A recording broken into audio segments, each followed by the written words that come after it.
কি মাই রে, কি হাসা করে জিন আইয়া পড়ছে। কিন্তু জিন ভাই আপনার লুঙ্গি হইলো সেরা কে? আরে বলো তোরা বুঝবি না, বুঝছোস আমার বাজেট এমনি কম। তোর আগে ইচ্ছা কি হেডা ক। ও জিন ভাই, আমার প্রথম ইচ্ছা হইলো আমার 1000 ইচ্ছা লাগবে। আমার গলা 2000 জানে কি করতে মন চায়, এবারে 1000 ইচ্ছা দেওয়া দেবে না, এটা আমার রুলের বাড়া। তোর ইচ্ছা কি হেডা ক। মায়েরে কি কোন হাসা, এটা আপনার রুলের বাইরা? তাইলে ভাই আপনি তো অনেক সুন্দর, আপনার বউ তো মানে আরো বেশি সুন্দর।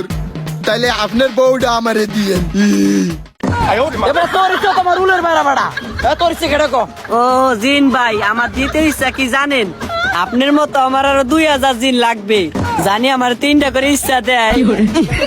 মুন্ডাই তো কইতাছে দুইটারে কাঁচা গিল্লা লাইয়া হ্যাঁ নেই খাইয়ালাম না দুইটারে হ্যাঁ আমি। এ ভাই তাহলে আমার দ্বিতীয় ইচ্ছা শুনবেন না? নায়িকা শাবনূর আছে না, শাবনূর, ওরে আমি অনেক ভালোবাসি। ওরে আমার লগে বিয়ে দিয়ে দেবেন। আর ওর মায় আছে না, হেল